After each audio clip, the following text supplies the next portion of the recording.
Sveiciens, mīļie skatītāji un klausītāji! Jūs nākamajā podkāstā parunāsim par to epizodē. Un šodien man viesos ir cilvēks, kurš mācās paskaidrot no A līdz Z visu par zinātni saistībā ar seksoloģiju un seksuālām norisēm. Es šeit tiekos ar neiroloģiju Madaru. Sveika, Madara! Sveiki! Un, kā jau minēju, tikko kā ievadā, mēs runāsim vairāk par zinātnisko aspektu, kas ir saistīts ar seksuālām norisēm ķermenī. Un, kā mēs zinām, neiroloģija ir visnotaļ plašs lauciņš, tāpēc šeit būs gan stāsts par libido, gan par hormoniem, gan par seksuālām uzbudinātības lietām un visiem tam līdzīgiem faktoriem. Bet pašā sākumā noteikti jāprecizē tas, ka Madara ir ne tikai neiroloģija, bet arī topošā seksoloģija, tāpēc viņa ir cilvēks, kurš ir ļoti plaši iesaistījies šajā jomā. Saki, kā tu nonāci līdz tam, ka tu izvēlējies ne tikai neiroloģiju, bet vēl specialitāti seksoloģiju? Tas viss, ticamāk, tomēr ir saistīts kopā ar to, ka tā mana pirmā lielā aizraušanās ir tā neiroloģija, jo neiroloģijā primāri man arī interesēja tie faktori, kāpēc cilvēks ir cilvēks, kāpēc cilvēks uzvedās tā, kā viņš uzvedās. Laikam neizauga no tā kāpēcīšu vecuma un visu laiku gribēju zināt, kāpēc tiešām lietas strādā tā kā tam ir paredzēts. Un laikam nepietika ar to, ka, piemēram, cilvēks ir nejauks pa dzīvi tikai tāpēc, ka viņi, piemēram, bērnībā vecāki tur par maz bija čubinājuši. Un man gribējās, bet kāpēc? Kas ir tas, kas ir noticis viņa galvas smadzenēs, vai ne? Kas tur ir mainījies un kā tas atšķirās no citiem cilvēkiem?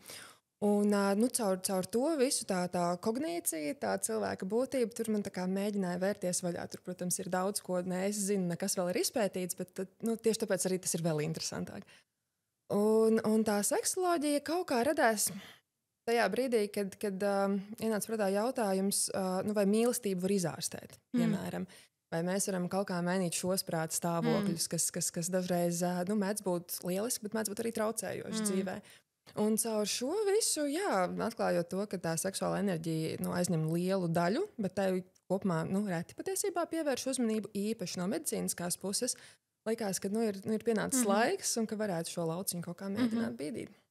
Un kā no zinātnes skatu punkta vispār raugās seksualitāte? Kas ir tās galvenās jomas, ko parasti pēta, vai arī kas varbūt ir aktuālās Latvijā no šī skatu punkta? Jā, Latvijā varbūt medicīnā tas nav šobrīd vēl tik ļoti, bet arī nav tā, ka nekā nav. Patiesībā es biju pārsteigta, sākot visu šo pētīt, ka tomēr nav tā, ka mums nekā nav, salīdzinot arī ar pasauli, jo arī visur pasaulē tā ir tāda jauna lieta, šim iet klāt no medicīniskā skatu punkta.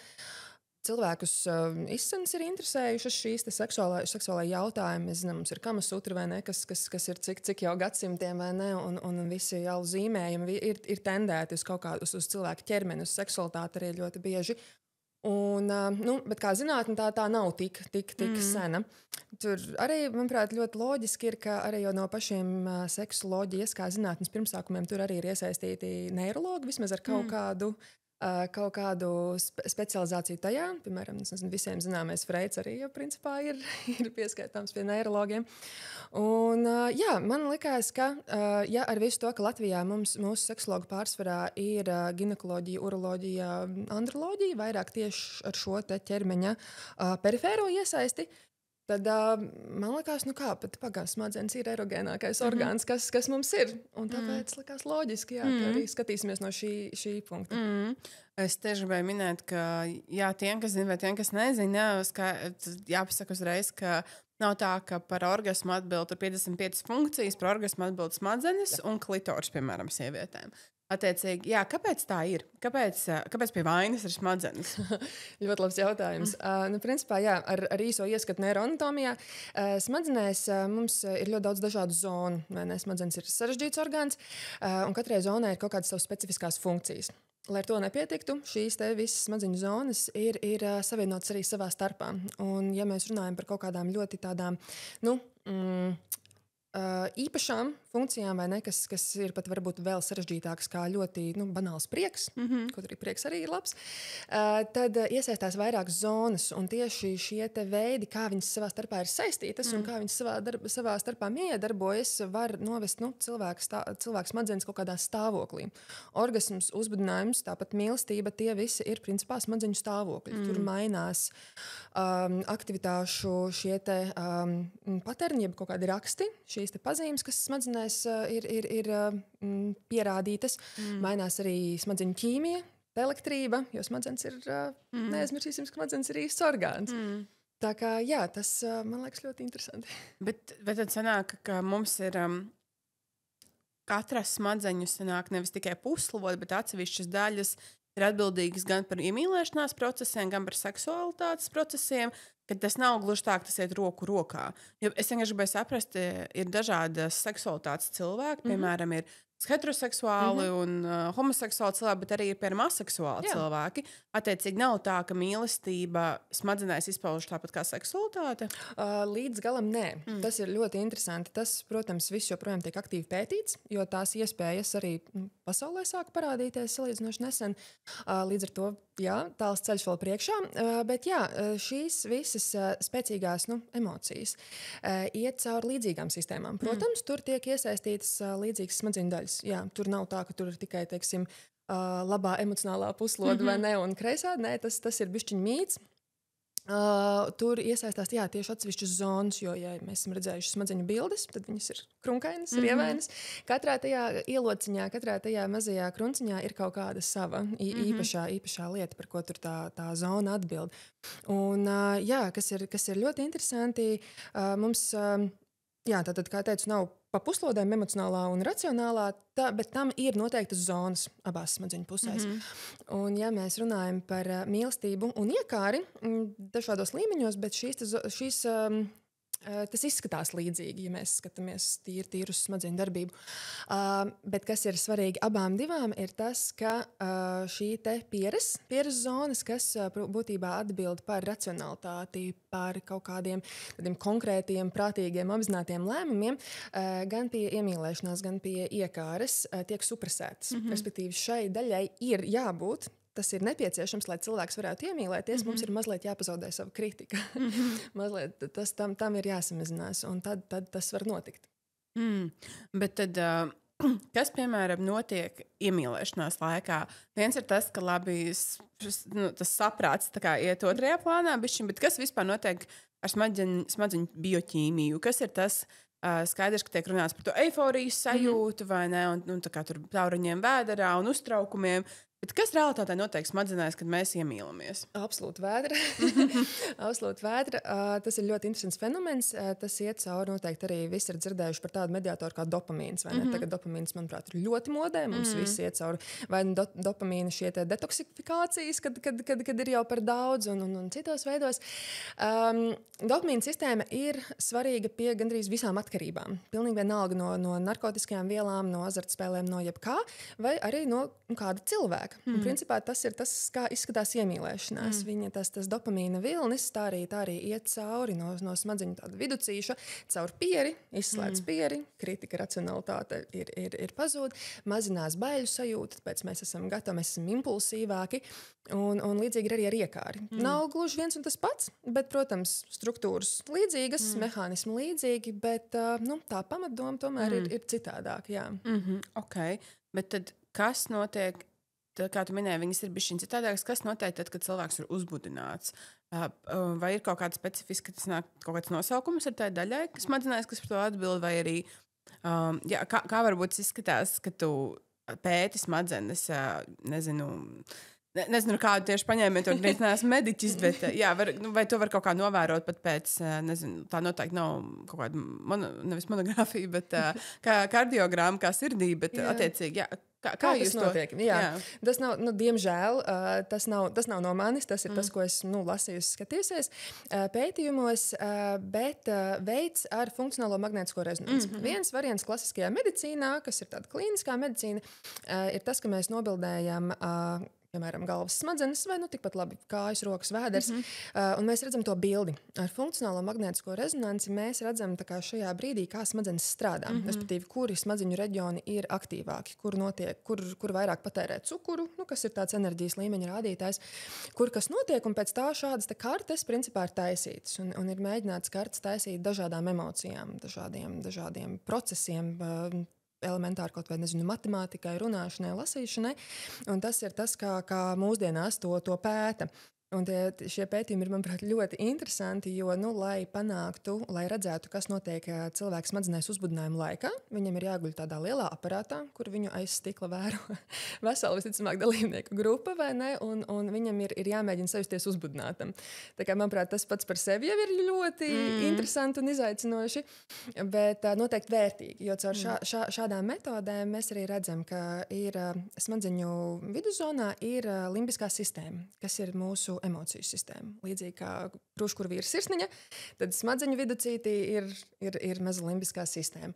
Un tur arī rodas tās mūsu emocijas. Tad šīs visas daļas ir ļoti cieši saistītas ar ķermeni. Tas nav tā, ka mums kaut ko patausta, un mums iedegās tikai tāda ļoti vienkārši izolēta zona galvas smadzenēs, kas atbild par, kreiso roku, piemēram, vai ne? Tur pieslēdzās uzreiz daudz vairāk šīs zonas. Tur ir iesaistīti atmiņas centri, jo tas arī izskaidro, kāpēc citus cilvēkus, piemēram, ļoti ietekmē pirmās pieredzes, vai ne, ka viņi ir varbūt vairāk fiksēti, viņiem ir tātad aktīvākas kaut kādas noteiktas tās daļas. Ir ļoti plašas un dažādas cilvēkiem asociatīvās zonas, respektīvi mēs kaut ko sajūtam, un mums rodas asociācija. Tas ir it kā normāli, bet tas ir vesels process galvas smadzenēs. Un nav smadzenes vienāds ne vīriešiem, ne sievietēm, ne pat arī divām vienādām sievietēm, ka tas ir kā pirkstu nospiedumi. Tās pašas krunkas, tās visas ielotas, tas plus vēl visas tās miljardiem šūnu, kas savā starpā arī savienojās, katram pilnīgi citādāk, balstoties gan uz kaut kādu ģenētiku, gan uz to dzīves laikā iegūto pieredzi. Un tāpēc arī tas katram var attīstīties un tā bauda rasties citādāk. Nav viena, diemžēl, vai par laimi schēma, kā mēs varētu pateikt, tā kā dariet to, aiztieciet šo, un jums viss sanāks. Tāpēc tas ir tik, aizraujoši. Bet vai vēsturiski skatoties uz cilvēka evolūciju, vai ir kaut kādi datējami, pierādāmi, nezinu, kas, piemēram, tur liecības no 16. gadsimta pierakstos medicīnas, vai arī tur pirmie Da Vinci eksperimenti ar cilvēku, kur var redzēt, kā mūsu smadzeņu darbība ir attīstījusies arī šajā mīlestības seksualitātes ziņā, vai arī, piemēram, kā agrāk tas tika pētīts un kādas, tur hipotēzes tika izvirzītas par šo visu, un kā tas ir nonācis līdz tādam mūsdienu jau revolucionāram atklājumam. Jā, tas ir ļoti plašs. Par šo mēs varētu taisīt vēl vismaz 3 sērijas, kur mēs runātu par neiroloģijas un vispār tādu vēsturi. Jā, sākotnēji pagāja laiks, līdz cilvēks saprata, ka tā galvenā cilvēka būtība dzīvo galvā, nevis kaut kur citur ķermenī, jo, kā mēs zinām, sirds ir ļoti populārs simbols. Ap to pašu arī Da Vinci laiku viņš arī sāk skatīties, kas tur notiek, bet patiesībā tas ir manuprāt, vēl sanāk, jo cilvēks ir cilvēks tieši, to, ka viņa tās smadzenes ir mainījušās šogad laikā. Un, manuprāt, viens varbūt arī no tādiem pirmajiem aizvēsturiskajiem brīžiem ir noteikti bijis tas, ka tajā brīdī, kad cilvēks piecēlās kājās, un tad, kad cilvēki, pirms cilvēkai senči, paskatījās viens uz otru stāvot kājās, tad mēs redzējām mūs visus savā pilnajā godībā, vai ne? Tas nebija tikai tā, ka tur četrāps kaut ko var redzēt. Mēs redzam skaistas acis, platus plecus, visus dzimuma orgānus, un man liekas, ka tas pats par sevi ir ļoti spēcīgs impulss galvas smadzenēm. Kopumā tas arī nav daudz mainījies, vai ne? Ka mēs tad, mūs joprojām uzrunā ar visu to, ka mums ir pieejams principā viss, un katrs var redzēt, ko grib un dažreiz negrib. Tas joprojām ir spēcīgs kairinājums, vai ne? Tīri vizuāli redzēt partneri tādā... Jā, ka tas nenoveco. Jā, vai ne? Tas joprojām mums ir kaut kur ļoti, ļoti dziļi iekšā.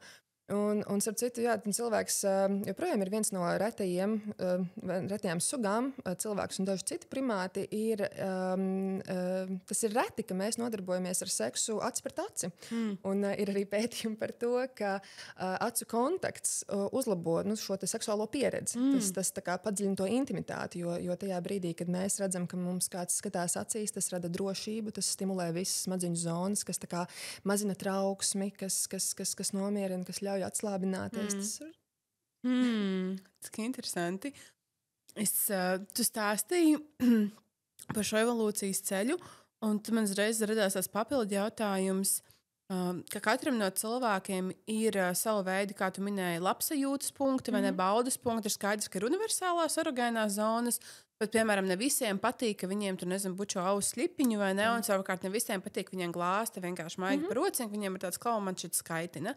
No kā tas īsti ir atkarīgs? Vai tā ir, piemēram, tas, kā mēs tikām, nezinu, mīlēti bērnībā, kā mēs esam izpaust pieskārieniem bijuši, respektīvi, vai mūsu vecāki apskāva bieži, vai bieži deva bučus, vai tieši pretēji, ka mums nebija tik daudz šo apskāvienu, tāpēc mēs esam vairāk pieraduši, ka mums nepatīk, ka mūs tā pieskarās.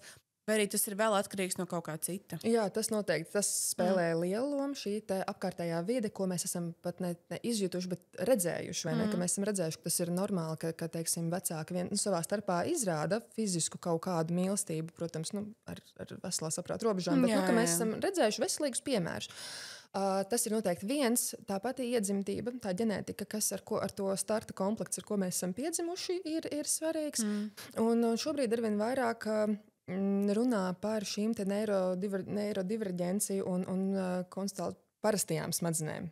Tas ir tāds interesants aspekts, jo tas paver iespēju runāt par ne tikai dažādām smadzenēm kā diagnozēm, kas arī ir mainās neiroloģijā gadu laikā. Mēs arvien vairāk saprotam tās normu robežas. Tā ir taustīšanās, protams, bet parādās piemēri, ka cilvēku smadzenes vienkārši ir cilvēku grupas. Vai ne? Cilvēki, kuriem smadzenes ir, piemēram, radošākas, vai ne? Tā nav kā diagnoze, tas viņiem netraucē funkcionēt ikdienā, bet tas noteikti ir kaut kas, par ko atcerēties vienalga. Un viņi var būt cilvēki, kuri jebkuru sensoru pieskārienu izjūt citādāk. Nevis tāpēc, ka viņi, piemēram, ir traumēti bērnībā vai sisti vai par daudz kaut kā izmantoti, bet vienkārši smadzeņu šī uzbudināmība, ne tikai seksuālajā šī vārda nozīmē, ir dažāda. Tas, protams, var būt, kad ir kaut kādas traumas apakšā, vai ne, ja mēs runājam par kaut kādām interesantām seksuālām praksēm, kas varbūt atšķiras no tās standarta, bet tas nevienmēr nozīmē, ka tur ir kaut kādas dziļas traumas. Okay, ja tas var būt vienkārši tavas smadzenes strādā mazliet citādāk. Jā, tieši tā. Jā, un tas ir kaut kas, gan jau par ko, kā tu minēji, tikai salīdzinoši nesen sāk runāt. Tieši tā. Okay. Bet, ja mēs runājam atkal, šis bija vairāk par pieskārieniem un vispār to labsajūtu, ne tikai seksuālajā, bet vispār pieskāriens var būt patīkams baudas avots bez seksuālas konotācijas. Bet mēs arī daudz runājam par šķietamām novirzēm no normas seksualitātē. Un, protams, viens no populārākajiem mītiem, kas pasaules eksistē, tas, ka heteroseksualitāte ir norma, un savukārt viss, kas ir homoseksuāls vai homoerotisks, tā ir novirz no normas. Un viens ir, ka mēs varam tur vēsturiski pierādīt, ka jau antīkajā Grieķijā par to runāja, un tas bija pilnīgi normāli. Bet vai ir arī kaut kādi medicīniski pierādījumi tam, ka nē, ka homoseksualitāte nav novirz no normas? Jā, tas arī joprojām tur roka ir vien dziļāk un skatās, kas un kā.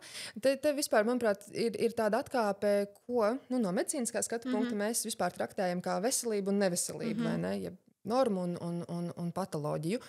Un man patīk pieturēties pie tā, ka veselība ir vairāk dažādu faktoru kopums - fizikālā, morālā, sociāla, ekonomiskā un visas pārējās lietas, kas ietekmē cilvēku. Tas ir kopums, kurā cilvēks jūtas labi, viņš funkcionē un viss ir kārtībā un netraucē citiem. Vai ne? Un tieši ja mēs šādā kontekstā skatāmies arī uz seksualitāti, tad, ja tur ir apusējas piekrišanas, vai ne, ja tur ir pieauguši saprātīgi cilvēki, tad manuprāt, tur īsti nevar runāt par patoloģiju. Ja atsaucās uz pētījumiem, tad, protams, ja skatās, galu galā arī, kas ir cilvēks, kas šajās smadzenēs mūs padara par cilvēku, un tā, visticamāk, ir šīs kognitīvās visas lietas, vai ne, ka mēs saprotam, lasam, orientējamies pasaulē, pieredzam pasauli tādu, kāda tā ir, spējam tajā sevi realizēt, tā ir veselības kaut kādā veidā definīcija. Un pētot dažādu identitāšu smadzenes, nevar pateikt, es bišķi nojaucos labi. Respektīvi, ja salīdzina galvas smadzenes heteroseksuāliem vīriešiem, heteroseksuālām sievietēm un citām Mēs varam, šitam būs kāds, tā kā tu gribi pateikt būtībā, ka jāpat salīdzina smadzenes, nav tā, ka tur atšķirība. Jā, nu tieši tā. Tagad. Viens, tad. Salīdzinot dažādus cilvēkus, pirmkārt, arī tur nebūs vienādu smadzeņu. Salīdzinot heteroseksuālus vīriešus un homoseksuālus vīriešus, arī šīs te uzbudinājumu schēmas, kā viņas attīstās, arī nav izteikti atsevišķas. Tur, ja mēs paskatāmies uz, piemēram, cilvēkiem ar kaut kādām reālām saslimšanām, pārsvarā psihiatriskām vai dziļām neiroloģiskām ar izmainītu jau smadzeņu struktūru, tur nevar vilkt paralēles. Tā kā heteroseksuāli un homoseksuāli cilvēku smadzenes kopumā izskatīsies daudz līdzīgāk nekā ar patoloģiskām smadzenēm salīdzinot. Jā, tur var vilkt saistības ar to, ka homoseksuāli vīriešu smadzenes kaut kādos uzbudinājuma un attiecību veidošanu līmeņos var izskatīties līdzīgākas heteroseksuālām sievietēm, un homoseksuālu sieviešu izskatās līdzīgāk heteroseksuālu vīriešu smadzenēm, bet arī šīs atšķirības nav tādas, ka mēs varam pateikt, ka tas ir kaut kas briesmīgs. Un šī ir tāda neglītā vēstures daļa, ko es pieminēšu, kas ir conversion therapy, ko agrāk piekopa. Saki lūdzu, vai tā doma apakšā bija šīm conversion therapy labi skaidrs, viens ir, ka tur atgriezt pie normalitātes, bet viņi arī to centās darīt manipulējot ar galvas smadzenēm, ar elektrošokiem. Elektrošoks šobrīd izmanto arī tādā iedzīgākos terapiju veidos, bet jā, tur tā lieta, smadzenes ir plastisks orgāns. Mēs nenomirstam ar tādām smadzenēm, ar kādām mēs esam piedzimuši, vai ne? Mēs visu mūžu mācamies, mums nāk iekšā jauna informācija, smadzenes mainās un pielāgojas. Vienkārši tā atšķirība ir tāda, ir divi veidi, kā mēs savas smadzenes varam attīstīt un mainīt. Vieni ir tādi veselīgāki, un vieni ir šie neveselīgie varianti. Tāpat kā jebkuras citas psihoemocionālas un arī fiziskas traumas var atstāt seku uz to, kā mūsu smadzenes strādā. Tas ir, visticamāk, arī šis variants, vai ne? Cilvēki nemaina savu vai dzimumu vai orientāciju, viņi vienkārši kļūst tik traumēti, ka viņi to nespēja jebkādā veidā realizēt. Tas, diemžēl, jā. Jā, un arī bieži tiek jautāts, vai šī te, piemēram, homoseksualitāte vai jebkura cita seksualitāte, kas neiekrīt šajā heteronormatīvajā stāstā, vai tas ir kaut kas, ar ko cilvēks piedzimis, vai tas kaut kas, kas attīstas laika gaitā? Šeit ir tā laba atsauce uz to, ka ja mēs to varētu tik brīvi mainīt, jā. Tad varbūt mēs to darītu tiešām tā plaši. Nē, tas ir kaut kas, ar ko mēs piedzimstam. Teiksim, šī te vēlme, libido, tas ir plūstoši mainīgs. Tas var svārstīties dzīves laikā gan fizioloģiski, respektīvi kaut kādos dabīgos posmos mums gribās vairāk un citos gribās mazāk. Bet jā, šī lieta ir jau tajā iedotajā šūpulī. Tas nav. Jautājums ir par to, cik smadzenes ir plūstošas, jo viņas ir. Vai mēs varbūt, vai tas ir vairāk jautājums varbūt par šo tieši panseksuālismu, biseksuālismu, kaut kur šī te, ja mēs runājam vispār par lietām, tagad ir ļoti populāri runāt par spektriem.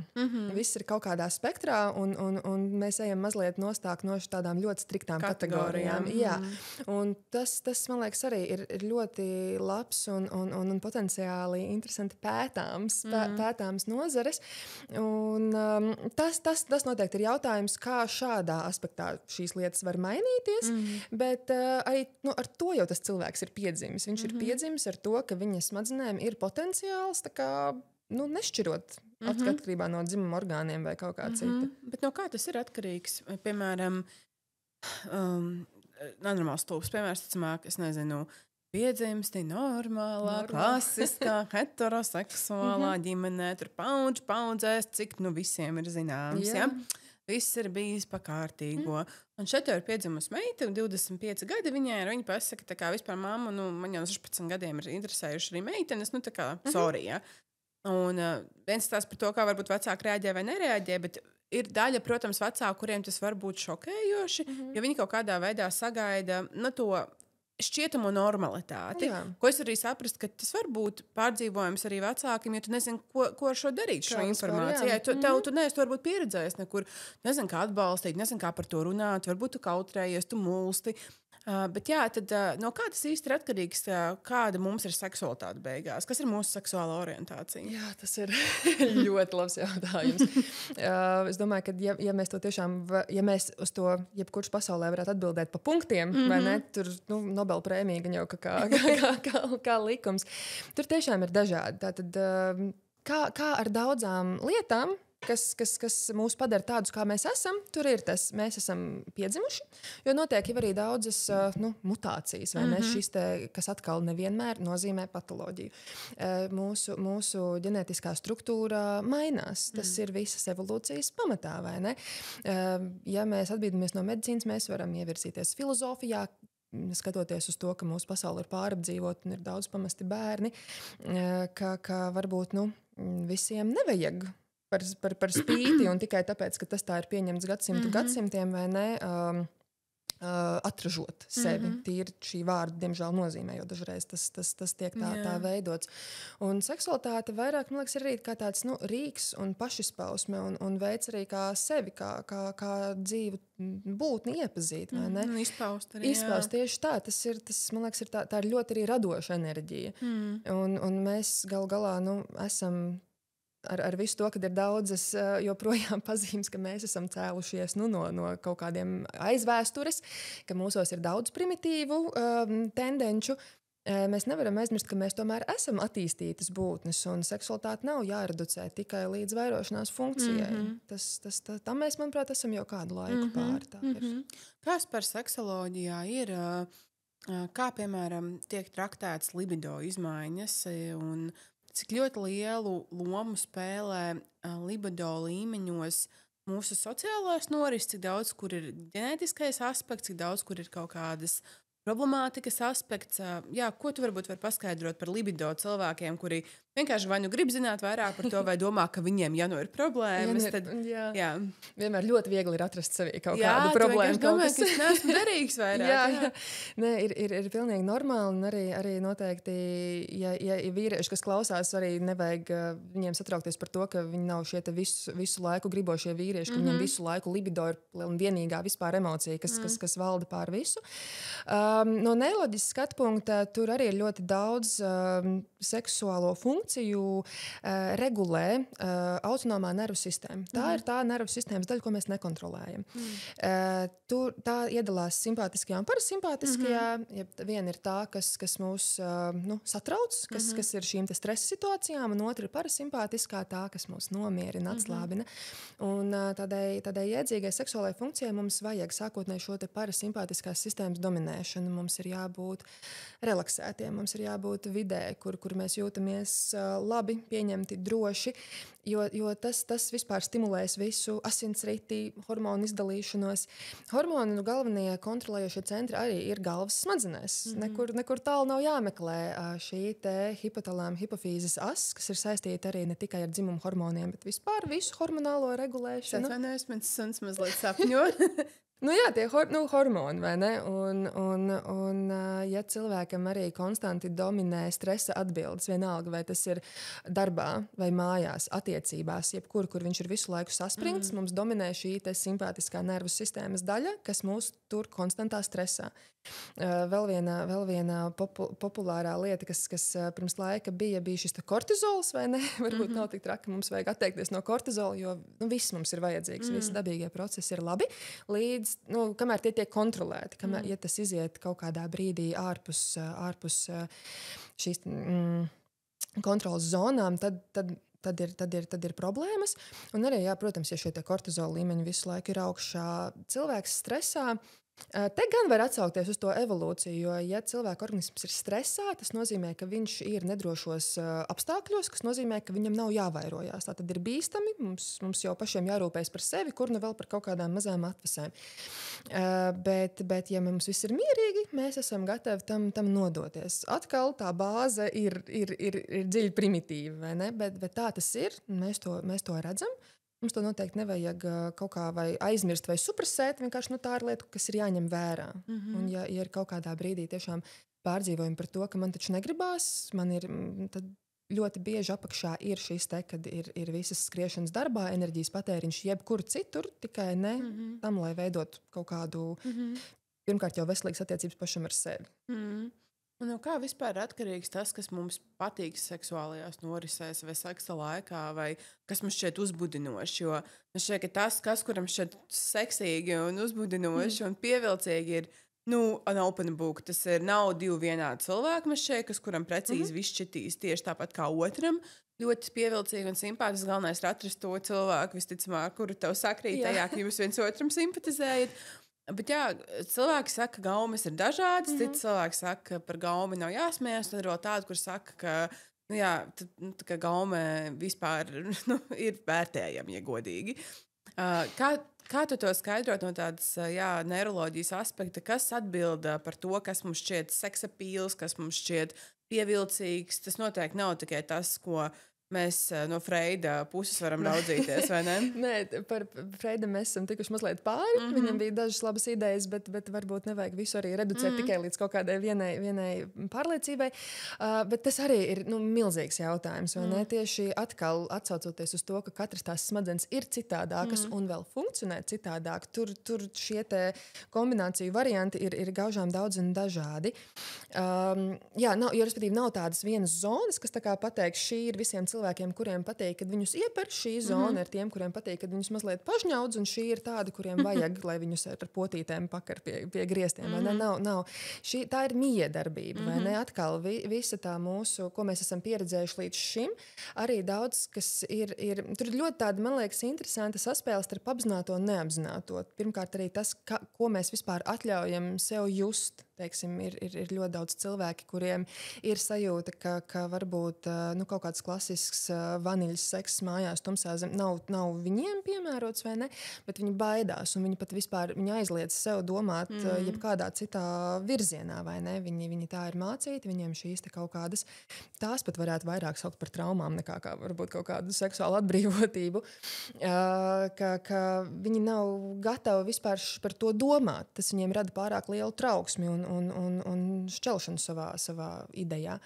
Bet, tas, kam mēs ļaujamies, un arī tas, ko mēs gribam pamēģināt. Jo atkal, ja seksualitāte ir tāds kā rīks, un ja mēs gribam pamēģināt kaut ko jaunu, sajust kaut ko jaunu, tad, manuprāt, tas ir labs veids, kā to darīt. Tad arī sanāk, ka no neiroloģiska skatu punktu raugoties nav atbildes par to, kādēļ cilvēkiem veidojas fetiši vai kinki, vai arī ir kaut kas, kā to var skaidrot? Tas arī ir noteikti saistīts ar, jo klasiskie, manuprāt, populārākie šie te kinki, ka vispār es joprojām latviešu valodā neesmu dzirdējusi labu tulkojumu. Jā, es arī nezinu. Tur, nav tāds arī, teiksim, viena šīta schēma, vai ne? Ja tev bērnībā, nezinu, par tevi smējās bērnu dārzā, tad atkal tev patiks, ka tev tur, nezinu, kas te ir labs, kur tur pastāvēs.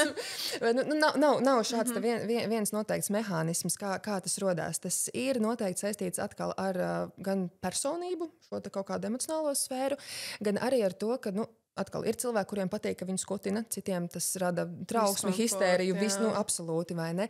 Tas ir tātad atkarīgs gan no tā, cik uzbudinājumi un cik reaģēt spējīgi ir visi mūsu receptori visur ķermenī. Atkal ne tikai erogēnās zonas, nav tikai divas. Un pēc tam, kā smadzenes šo te apstrādā. Jo atkal mēs kaut ko aiztiekam, un to visu jūt galvas smadzenes, vai ne? Cik galvas smadzenes tajā brīdī ir spējīgs vispār uzņemt šo informāciju? Atkal, ja visu laiku pierē maļās kaut kādas domas par visiem tiem darbiem, kas ir jāizdara, ka pēc tam ir jāmazgā trauki, un kas tur kādi papīri darbā nav sarakstīti, tad tie procesi tur nostupējās, vai ne? Smadzenēm nav kapacitātes šeit pārslēgties. Tad ir, protams, jautājums par iepriekšējām pieredzēm, par tām atmiņām, par tā brīža stāvokli, par to, vai vispār mums patīk tas cilvēks, kas mums ir pretī, vai ar kādu to domu mēs vispār šajā seksuālajā funkcijā ejam iekšā, vai ne? Jo, ja mēs mēģinām paskatīties, un iztaustīt tās robežas starp kinkiem, fetišiem vai ne, un parafīlijām, kas ir tātad, patoloģiskā, tās gan ir patoloģijas, tad tur ir jāskatās varbūt arī, ar kādu domu mēs ejam seksuālā kontaktā, jo, teiksim, BDSM praksa var būt, pilnīgi bez... tā ir bez mērķa nodarīt kādam pāri, vai ne? Bet, ja, teiksim, ir dominants, kurš lepojas ar to, ka viņš katru reizi savam partnerim liek izrunāt safe word, tas nav veselīgi, vai ne? Un arī no otras puses, ja submisivs jūt, ka viņš ir pāri savām spēju robežām, bet tik un tā nenokomunicē to ar partneri, tas arī nav veselīgi. Un varbūt tādos aspektos mēs varam kaut kur dalīt. Ka tur ir tas psiholoģiskais aspekts, kāpēc tu nepateici, vai tur bija kaut kāda dinamikas shifts, vai varas pozīcijas, kas vienmēr mums ir varas spēles kaut kādās attiecībās. Bet kurā brīdī tad var runāt zinātnē un veselībā par parafīlijām? Kas skaitās, ka tā ir novirza no normas? Tas atkal atsaucoties uz to veselības, ja mēs sev vai kādam citam, kā tas ir īpaši seksuālās veselības kontekstā, ja tas sagādā cilvēkam vai iesaistītajām personām kaut kādā veidā ciešanas vai, protams, pārkāpt likumu, kas arī ir veidoti uz kaut kādu veselo saprātu, vai ne? Jā, tas. Bet jā, jo redz, tas ir interesanti, tāpēc, ka mēs noteikti varam redzēt 101 dažādu valstu piemērus to, kā likumi atšķirās. Jā. Attiecīgi Latvijā ir noteikts, piemēram, consensual piekrišanas vecums, respektīvi, ja nemaldos, un tagad labojiet man visi juristi un advokāti komentāros, bet šis te piekrišanas vecums seksuālām attiecībām ir no 16 gadu vecuma Latvijā, bet, piemēram, ir valstis, kurās tu vari precēties jau 16 gadu vecumā, ir valsts, kurās var precēt meiteni arī 13 gadu vecumā. Jā, ar vecāku atļauju mēs arī Latvijā varam daudz ko panākt. Un tāpēc man ir tas jautājums, ka vai tiešām mēs visi varam reducēt tikai uz kaut kāda veida šo te cilvēku saprātu, jo man šķiet, ka tas tā drīzāk ir kultūrāla norma tie likumi, vai nekas mums šķiet, kas pēc mūsu vērtībām mums atbilst. Bet citā valstī tā varbūt ir norma. Tas nenozīmē, ka mēs to attaisnojam, bet tieši tāpēc, ka tas ir plūstošs termins. Vai jums ir kaut kādi... vai mums ir kaut kādi tādi citādāki faktori, pēc kā mēs varam balstīties, ka šī ir novirza no normas? Ja teiksim, es atkāpjos un stāstu par to vairāk tiešām to medicīnisko, vai ne, jo personīgais viedoklis nevienmēr arī sakrīt, kā bija ar likumiem un valsts kaut kādām pārliecībām, tad, ja teiksim, medicīniskā aspektā ārsts vienpersoniski jūtas nepārliecināts, tad tiek rīkot konsīliju. Un visbiežāk šo te parafīliju jautājumos tie gan nebūs neirologu konsīlija, tā vairāk ir psihiatrija. Bet tur tiek rūpīgi ņemts vērā. Tur, es domāju, vismaz Latvijā, tur, kur man ir nācies saskarties, vadoties, protams, pēc saviem personīgajiem kritērijiem, tur izskatās, ka mēs esam, salīdzinot ar daudzām citām valstīm, citiem piemēriem, mums ir apmierinošā līmenī tas. Vai tā vispār ir problemātika Latvijā šīs tiešām novirzes no normas seksualitātē? Viens ir tas, kas nonāk līdz ārsta kaut kādai uzraudzībai, un viens ir tas, ko mēs palaižam garām, bet kopumā es teiktu, ka jā. Jā. Un tad, ja, piemēram, viens no faktiem, kas ir skaidrs, ko mēs šeit zinām gana labi tagad, es ceru vismaz tieši tāpēc, ka par to tiek runāts vairāk, ir vardarbība pret sievietēm, cik ļoti prevalē joprojām tā, kā trešā sieviete ir cietusi no tās. Un attiecīgi arī bieži tiek runāts par vardarbību pret bērniem, kur tiek bērni vai seksuāli vai fiziski izmantoti. Attiecīgi esmu lasījusi, un correct me if I'm wrong, bet cik es saprotu, ka bieži vien cilvēki, kuri seksuāli izmanto bērnus, viņi paši ir cietuši bērnībā, lielākoties no šiem pārdarījumiem. Bet skaidrs, ka kaut kādā brīdī, jo tas ar kaut ko ir sācies. Attiecīgi, kādēļ ir šādas novirzes no normas par cilvēkos? Šis, par daudzām slimībām mēs nezinām, kāpēc tās rodas, tāpēc, ka rodas vai ne, ja mēs skatāmies uz šo te saistību ar to, ka šie te cilvēki ļoti bieži tik tiešām ir izmantot, tas ir līdzīgi ar to conversion terapiju, vai ne, ka ir bijusi ļoti spēcīga trauma bērnībā, vai ne, kas maina visu, kā galvas smadzenes strādā, vai ne?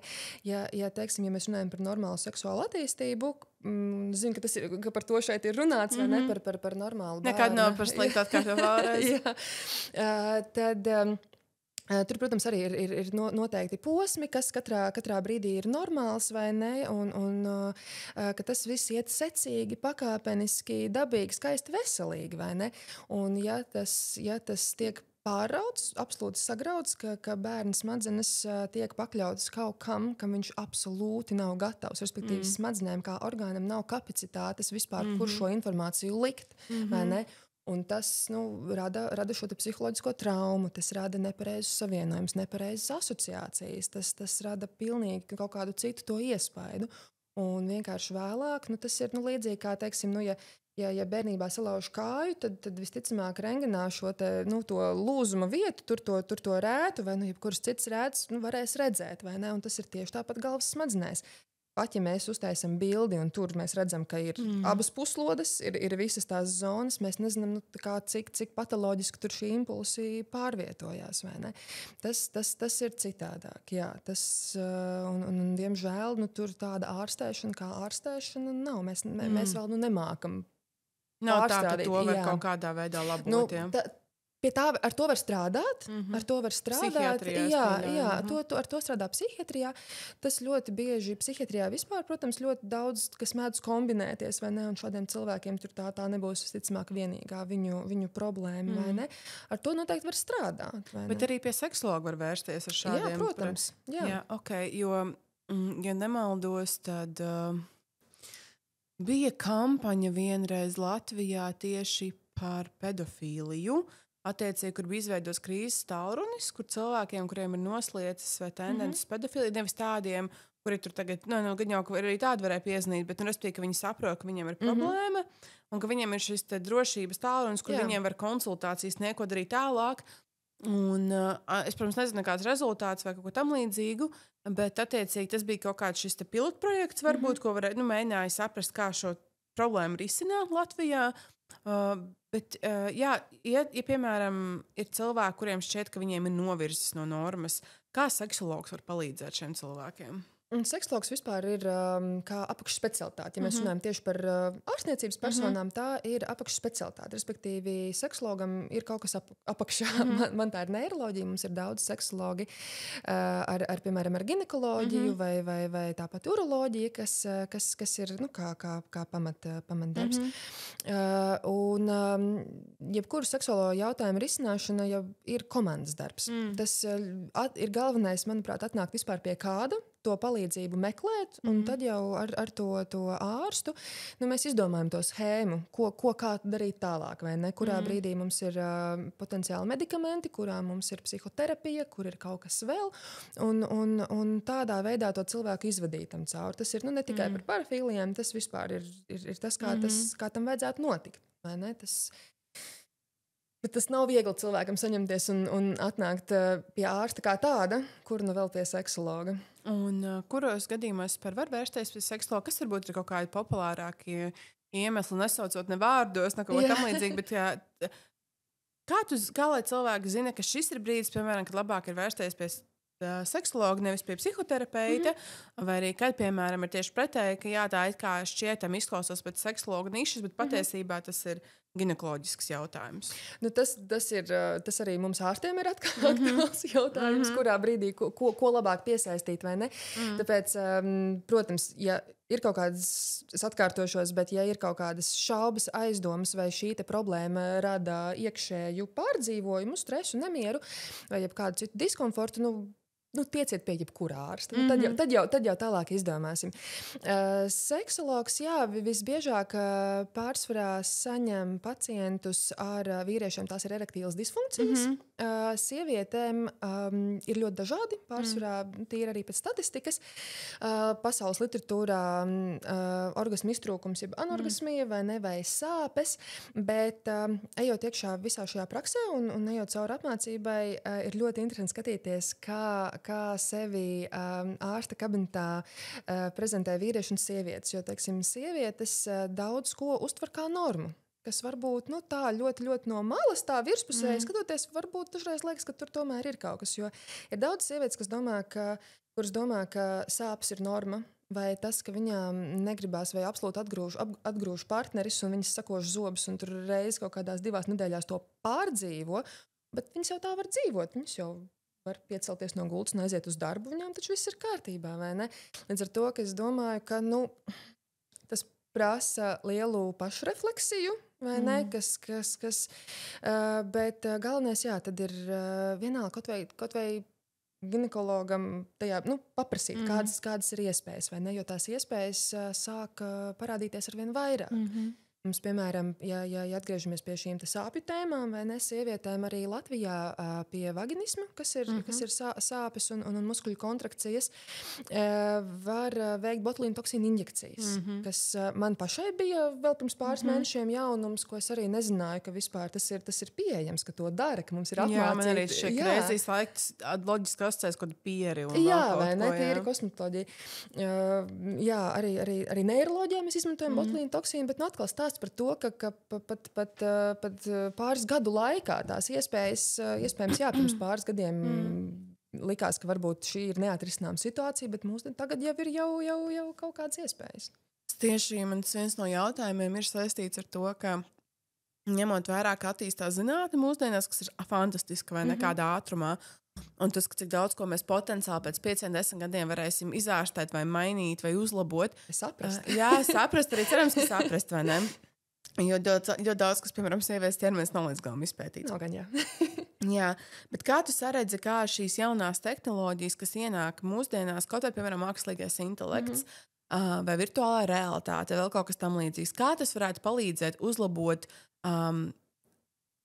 cilvēkiem dzīves kvalitāti, ja viņiem ir problēmas ar seksuālo tieši dzīves aspektu, no medicīniska termina raugoties? Jā, tas virtuālā realitāte ir pavisam interesanti. Vispār šī tēma arī tā iet vēl ātrāk nekā viss, man liekas, pārējās zinātnes jomas.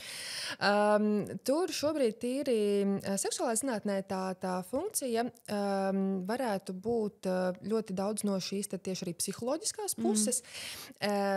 Psihoterapijā ir dažādi veidi, kā mēs tai cilvēka iekšējai būtībai tiekam klāt, vai ne? Neirologi varbūt to grib vairāk darīt ar zālēm, neiroķirurgi ar invazīvām metodēm, bet psihoterapija ir kaut kas, ar ko mēs tā ļoti filigrāni varam strādāt, vai ne? No ārpuses mēs tā kā padodam kaut kādu ideju un tad skatāmies, kāda reakcija notiek atpakaļ.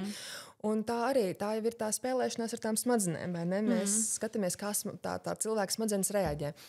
Un, teiksim, ar virtuālo realitāti mēs varam radīt drošu vidi, kurā, piemēram, cilvēkam prezentēt kaut kādu jaunu situāciju, vai ne? Varbūt tas cilvēks nav tik vēl gatavs iet un kaut ko realizēt dzīvē, bet vienkārši radīt kaut kādus, apstākļus, ko viņam ir iespēja pieredzēt, vai ne?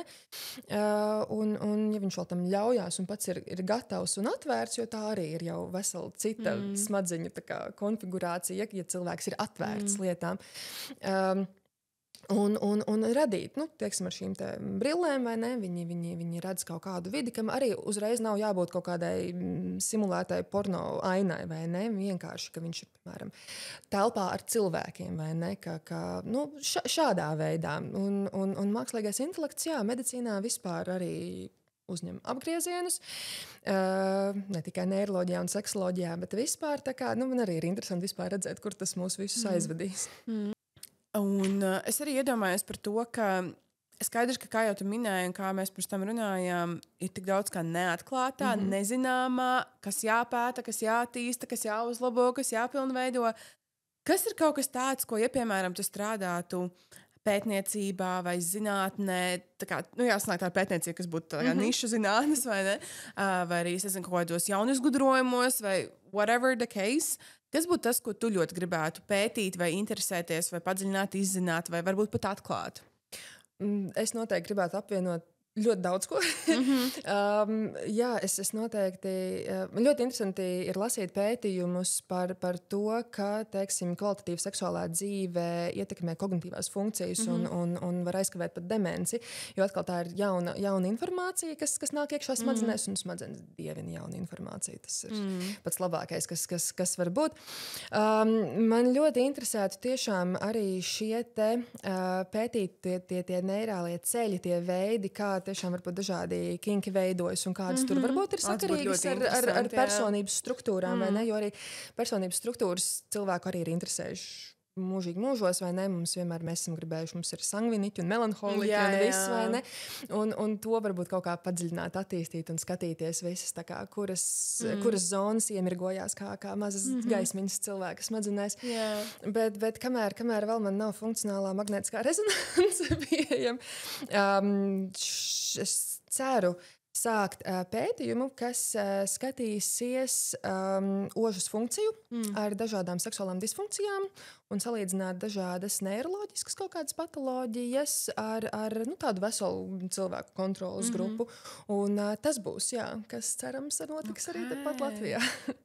Kāda tā doma apakšā ir, ka saprast, kā var kaut ko nevis labot, bet uzlabot? Jā, vai uzlabot, un atkal, lai mēs kaut ko uzlabotu, mums ir jāsaprot, kā tas strādā. Tieši tā.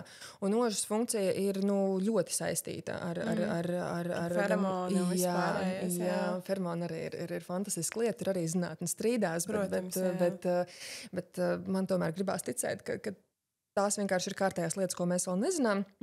Jo tur gan ir pētījumi, vai ne? Un no tiem ir veidoti dažādi iepazīšanās scenāriji, vai ne? Ka, respektīvi, pētījums bija tāds, sievietēm deva pasmaržot kreklus, tā kā viņi bija ilgstošu laiku, vīrieši bija valkājuši, un tad sievietēm bija jāizvēlās, kuras tās smaržas viņiem patīk vislabāk. Un pēc tam, lai ar to, mēs varētu arī apstāties šeit, vai neteikt, jā, redziet, tam ir nozīme, un tad pēc tam viņus skatīties dinamikā pēc 10 gadiem, vai viņu attiecības ir izdevušās vai nē. Bet tas pētījums, protams, gāja dziļāk, un viņi ģenētiski analizēja uz katras mūsu ķermeņa šūnas ir dažādi receptori. Un visi šie receptori zina, vai mēs esam sadarīgi ar otru cilvēku, šajā gan aspektā par pēcnācēju rašanos, vai ne? Un ja kaut kādas no šīm sistēmām nav sadarīgas, tad varbūt kā viena no līnijām, kur rodas problēma šajā fertilitātē. Un ja tas pētījums pierādīja, ka sievietes pēc smaržas izvēlās partnerus, ar kuriem viņām ir šīs sadarības šūnu līmenī. Un man liekas, ka tas ir fantastisks piemērs, cik ļoti tas ir svarīgi. Es zinu arī, ka smaržas tādā kaut kādā ikdienas skrējienā nav varbūt tas, par ko cilvēks tā kā daudz domā, bet man liekas, ka tā tendence ir. Mums tomēr gribās. Man šķiet, ka jā, tā ir rītīga lieta. Tas burbulis ir tāds, vai ne, ka tā kā tam pievērš uzmanību, bet mēs visi zinām, cik ļoti labas smaržas, kanēļu maizītes, vai ne, uz ielas var uzlabot garastāvokli, vai ne, cik tas ir saistīts ne tikai ar seksualitāti, bet ar emocijām kā tādām. Un tā kā viss ir saistīts ar visu, tas, man liekas, tāda ļoti interesanta pētāmā lieta. Jā, un arī tas, ka pat ja tev paiet garām skaists smaržojošs cilvēks, tu gribi atskatīties. Un tas bieži vien pat nav stāsts par smaržām, jo cilvēks ir īstenībā nenāsāt neko, bet tev patīk tā viņa dabaigā smarža, jā, tie viņa feromoni, kurus tu īstenībā nesavot, feromonus nevar savost, vai ne, bet, respektīvi, tas sajaukums ar visu, kas ir, ko izdala tavs ķermenis, bet sanāk, ja, piemēram, tajā pētījumā viņi skatījās vairāk par šo sadarību tādā tiešām pēcnācēja līmenī, tad, tiecīgi, tas nenozīmē uzreiz, ka jums būs laba sadarība arī mentāli, vai ne? Tieši tā. Diemžēl. Jā.